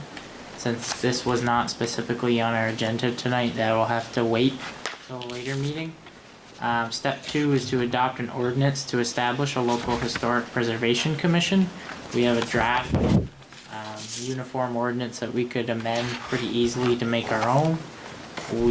Step 3 is to staff this new commission. Gives you a list, like Joe said, they would like folks that are qualified to hold a position like that. But we could decide as a board that we want the Selectboard to be the commission. Or, we can brainstorm on that later. Step 4 is to hold the Historic Preservation Commission meeting. And I'm going to read the content of that step. So at that first meeting, you'd approve written rules of procedures, including bylaws and conflict of interest provisions. And the commission must meet at least 4 times a year and maintain an attendance rule for commissioners. Easy enough. I'm sure the museum would be willing to help with writing rules of procedures, bylaws, and conflict of interest provisions. Step 5 is request a certification from the appropriate parties, and step 6 is to execute the certified local government agreement, which we will review. And after that would open the door for the museum to apply for federal pass-through money. And technically it would be in a community The commission. Right? applying for that. It needs to be a municipality. Like the museum is a nonprofit that exists to serve a municipality. Absolutely. It'd be the community or the commission that writes the grant, seeks the money? So the community needs to sign off on it. but I don't think the community wouldn't need to actually perform the grant writing process. Was that the question? That, but in whose name goes to, seeks the money from the federal government? The commission or? Okay, select board? the government- National Parks gives money to Historical Preservation Division in Vermont. Yep. Historical Preservation Division then has to dole those funds out to communities which have certified local government status.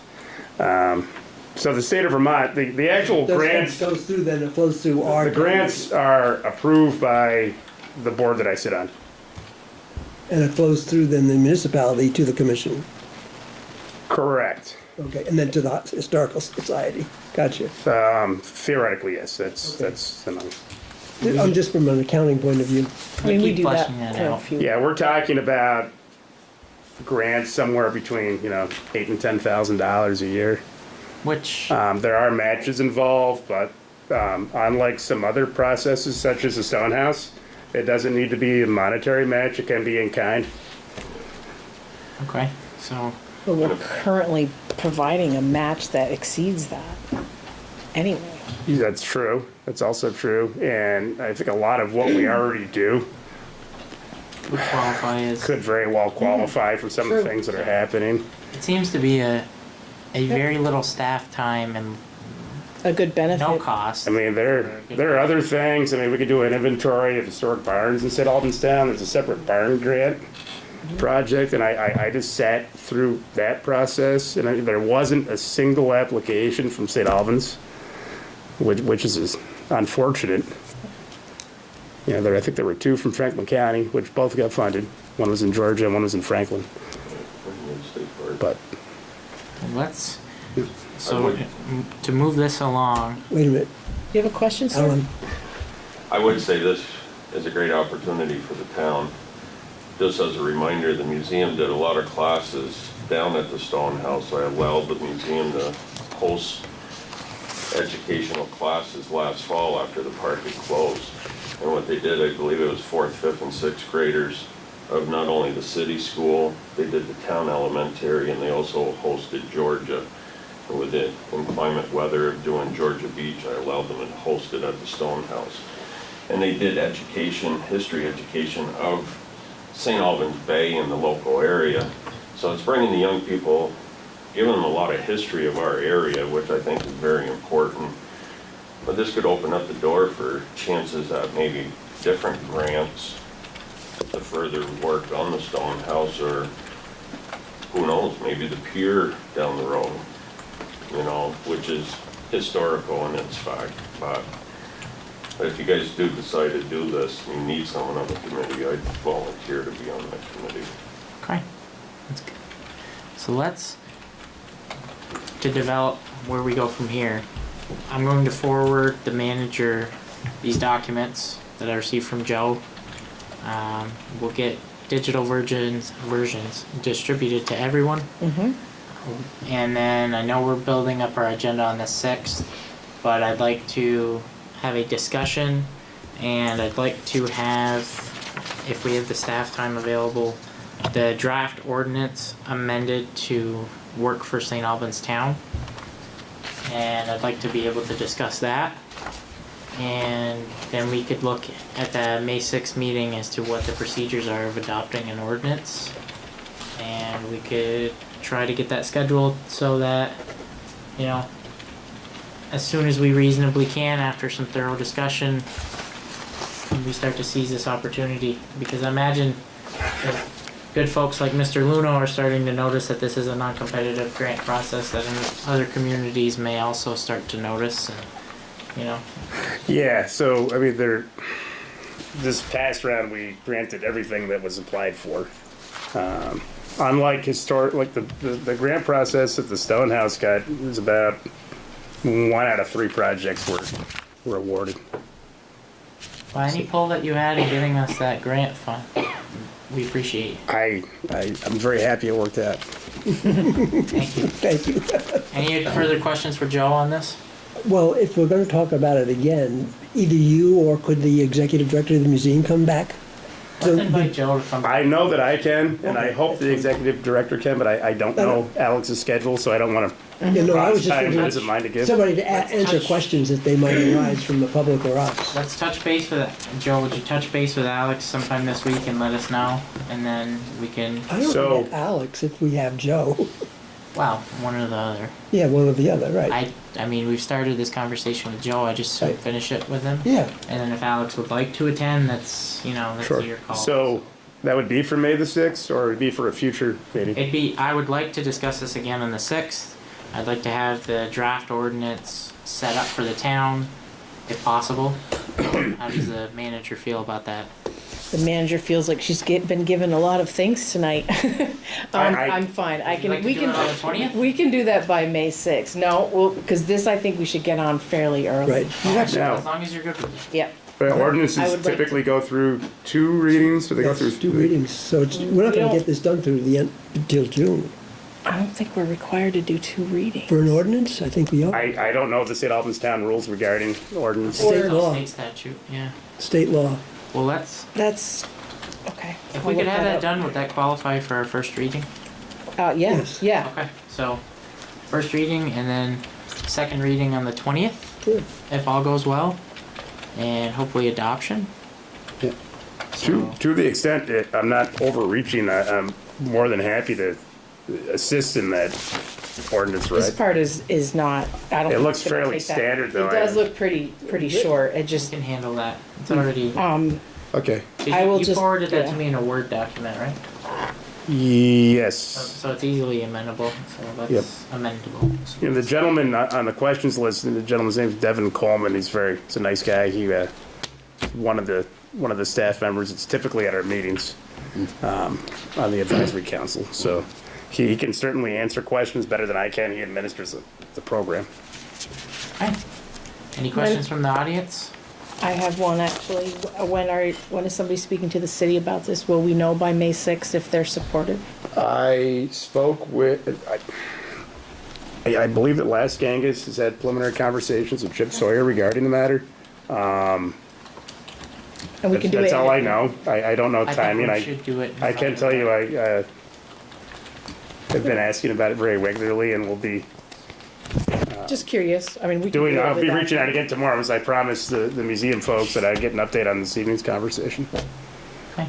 So just let them know that I think it's fair to say a quorum of the board is supportive moving forward. So that's a positive update, and we will look at statute and try to develop a schedule focused on expedience for this, so we can capitalize on it. So if there are no further questions for Joe, I'm gonna thank him and look forward again to seeing you on the 6th. All right, sounds great. Thank you very much. Thank you. Take care. I have nothing else for the chair's report. Under other business, I'd just like to ask Alan for an update on the Stonehouse project. So the main structure, all the windows and doors are out. They are at the shop being sandblasted. They will be powder coated. I talked to the glass company that's reinstalling the glass. I'm hoping within a week, week and a half, the first round of windows will be headed to the window place to have glass put in. I talked to the installer, which is Jay Lawrence. He's got a bunch of cement work and stuff to do.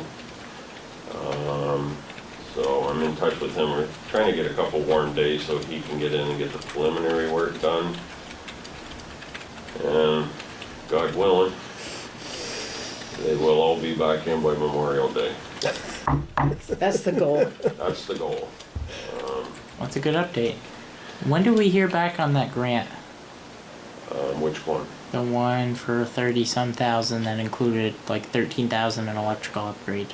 I forget, that was that national one. It was, yeah, that was April, and I don't believe we got it because the notification was well, maybe I'm speaking prematurely. We still have time this It's gonna month. take a while, I thought. Well, let's figure out when that is, and It was the 20th. I felt like, to me, well, then I think it'll be a brief discussion, but let's put together any figures you have for the electrical work and I'd get say them. right now, let's just get cleaned up what I got started. That's a good project we can do summer, early fall. I Okay. love the enthusiasm. but I What got do a you- lot on my plate, and Okay, fair enough. I much rather close up what I got going first and not get too far ahead of See, myself. that's why you're in charge. Well, because the next thing you're doing is the grant that we're just referencing. Well, yeah. We have to do that. On top of what I'm doing right now, I've got the Yeah. grant from the state, which is also some more of the doors, possibly the cupola on top of the roof. Wow. So I got a few irons in the fire right now. I just soon wrap things up before getting too far ahead of myself. Okay, fair. Ellen, over at the Stone House, we were talking about water last year. Where are you on that? All my state tests are back. We had to go through quite a series of tests on water samples. I've got the final one. I've been working with Ruggiano on that, so I gotta get that to him. Believe it or not, the tests were coming back pretty good. The problem we have is we think there might be leaks in the pipes. And well, obviously, you know, it's on this side of the road, and it's all galvanized going across, and it's been there many years, so they think it, you know, like any good water line, it starts to corrode on the inside and gets smaller for volume. So between Ruggiano and Chevalier's well drilling, we'd have to decide, is it better to do a filtration system with a new well on the lake side, but we gotta be careful of where our septic is. Or is it better to stay where we are, maybe drill a different well where we are and run? The way the water test turned out with a little filtration system in the building that we have, we could have it potable, but the last 2 summers we've gone dry. So we're not having enough water in this well. So even keeping the galvanized line with low pressure, we probably could get it filtered properly and have potable water, is what the preliminary test showed. We just don't have the quantity of water. Okay. But you ran out of water, but somebody was 2 years stealing water from you. 2 years ago, when it was really dry, I did catch an individual going in with a tank and filling. Has it improved since then? Last year, we didn't have that issue, but I still went dry, Okay. unfortunately. Just not as much. My only other question, Cohen Park Pavilion. That will be done by Memorial Day also. God just needs to shine a light on me for 3 days, that's all I'm asking, 3 days. You heard him. Actually, if all goes well, I'm gonna start standing trusses tomorrow. Okay. If the wind isn't blowing too hard, the next 2 days it looks sunny, so I'm hoping to get trusses up and at least the plywood. If I can get plywood and felt paper on, then the next dry day we'll get tin on. So, Okay.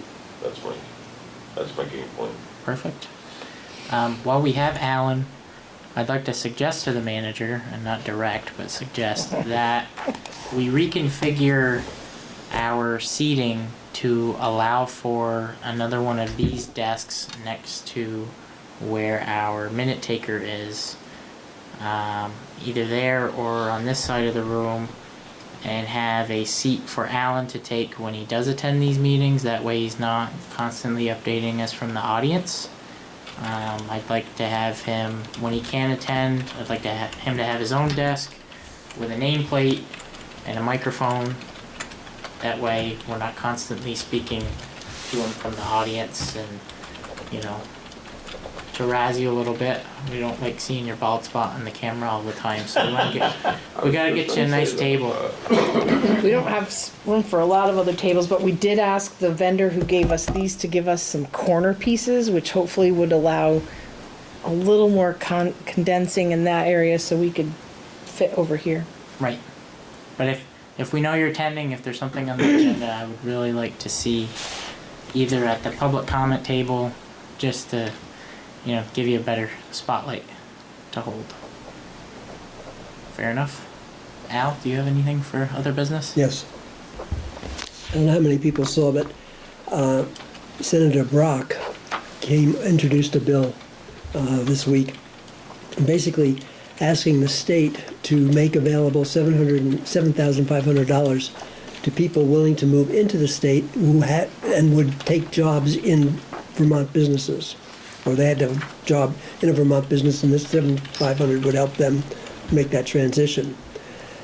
My thought was and this is not a select board issue as much as I'd like the community to talk about it and to think about it and get back to, at least to me and Senator Brock. I would like to see that Senator Brock amend his bill to allow towns to add $2,500 to this, so that we could work with our own individual businesses that can't find employees in the community.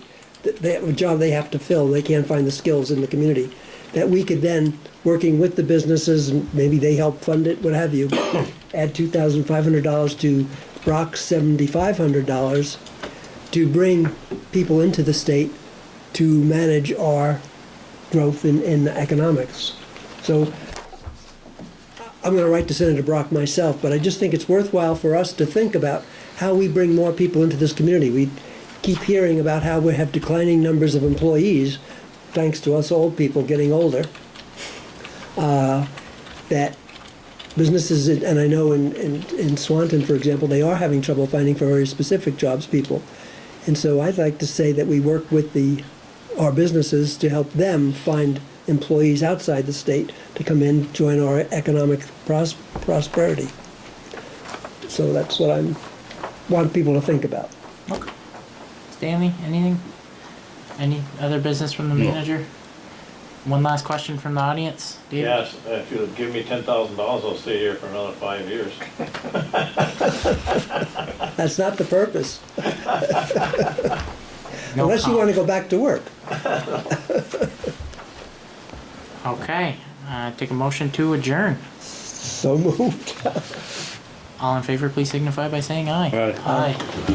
Thank you. We are adjourned. Have a good night, everyone.